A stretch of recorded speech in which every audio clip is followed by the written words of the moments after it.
Now, what I'd like to do is I want to stay on the theme of metastatic triple-negative breast cancer. We'll come back to some of the neoadjuvant data, but this field has also moved along quite a bit in terms of other drugs. Foremost among them has been the antibody drug conjugate sacituzumab govitecan, generating data, and hopefully will be available soon. Adam, do you want to provide an update on that? Yeah, so again, Ian could probably talk about the linker better than me on this agent, but the bottom line is that it's sacituzumab govitecan is an antibody against TROP1, which is present on TROP2, present on 96% of metastatic breast cancer, and I think it's linked to an exatecan derivative also.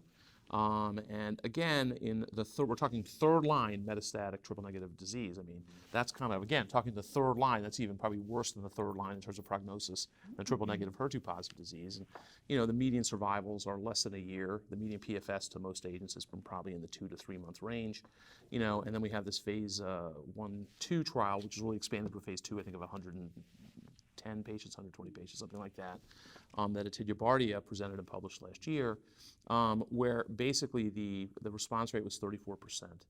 I think the PFS was, I think, 6-7 months, something like that, a little over 5 to 6 months. And the overall survival clearly looked to be better than historical controls. And I think that it did get priority review by the FDA. What happened during that priority review was that there were some issues with antibody production. Interestingly enough, the issues were not severe enough to put a clinical hold on the trials, which is kind of an interesting kind of manufacturing. Yeah, it was some manufacturing issue, but that I think has now been resolved. During this time, kind of before this time and kind of during this time, there's a phase 3 trial that actually has finished accrual called ASCENT. And in this trial, women in third line triple negative metastatic breast cancer were randomized to sacituzumab govitecan or the standard of whatever physician's choice of 4 different drugs. That trial has finished accrual, and the hope is within a year we may see something. If there are enough events, and that will answer the question. The real question is, will the FDA give the priority accelerated approval now, or will they wait for the phase 3? That's going to be the question I think that everybody has in their mind. I think it would be great to see ASCENT next year. I mean, what's interesting about this particular drug is, you know, this that they all are in the same class, these topo-1 inhibitors, but sacituzumab govitecan has an SN38, which is a metabolite, the active metabolite of irinotecan, and you don't get that much diarrhea from it, which is kind of intriguing, you know. You do get hair loss, though, which was kind of surprising. Also with TDXD, you get some hair loss. So, you know, I think where the linker can be metabolized, you probably see more free drug, and you can have more hair loss. Although So this is one where there's a bystander effect as well, I think, correct? Yes. Well, it's got a cleavable linker. I'm not sure how well they've established. There's no bystander because it does have bystander effect. But there's no bystander part because you're targeting TROP2, and so ER positive disease has TROP2 also. So it's a little different than targeting. We're talking bystander of. Yeah, what? You know, bystander. HER2 is a little different.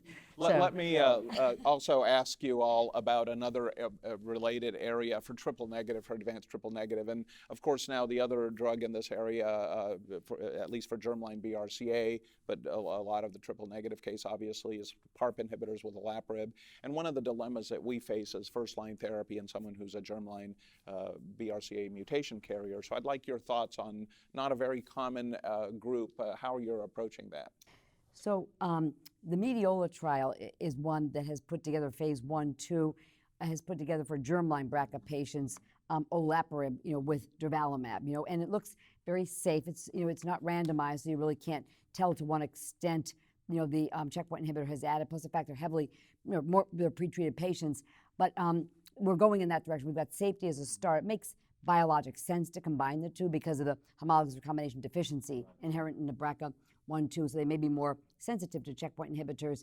One of the trials that I think is really interesting is the DORA trial, which is being conducted in triple negative breast cancer patients. So not just germline BRCA, first line metastatic, they get a platinum-based regimen. If they've got a response or stable disease, then they get randomized to maintenance therapy with olaparib versus olaparib plus durvalumab. So that'll be really nice.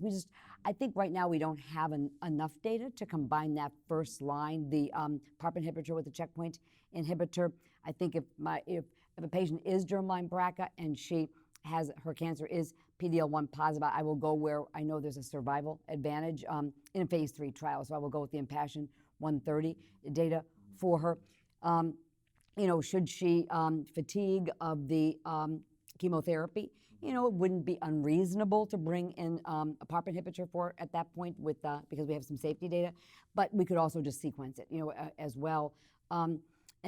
Speaking of which, we saw some very interesting data at ESMO on the BROCADE trial in first line metastatic or second line metastatic germline BRCA patients who received paclitaxel carboplatin with or without veliparib, and basically then they were allowed to stop the paclitaxel, stop the carboplatin, stop them both, and continue. It was placebo controlled, continue on maintenance, and 36% of the patients continued on monotherapy maintenance.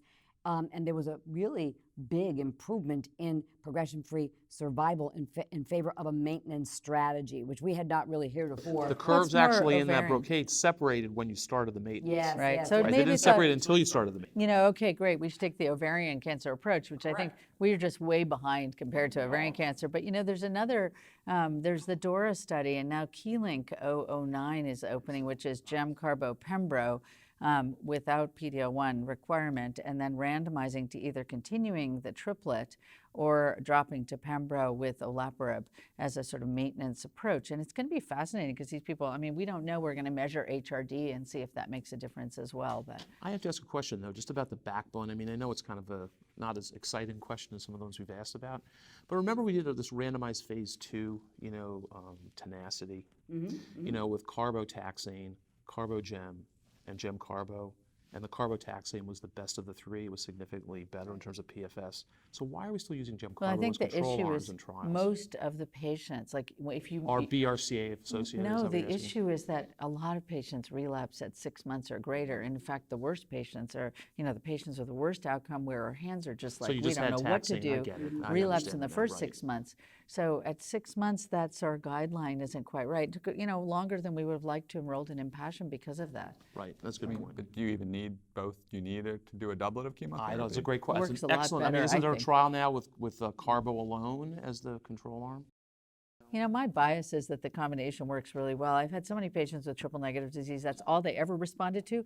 They responded for 8 months, and then they don't respond to anything more, So I do think it's a very active combination. I know you haven't oriented towards that, but This is I've not had as a lot of sexy luck for with our it. audience. And it as looks some so of the- but nicely. It's stuff that's practical important to kind of question, figure In out. a NIPRIB trial, it looked really good, Joyce's trial. So I think, anyway. No, right. We don't Clearly know. it's active. The question is, would you get the same activity by sequencing the one after Well, another? gem alone is not very, phenomenal. So anyway.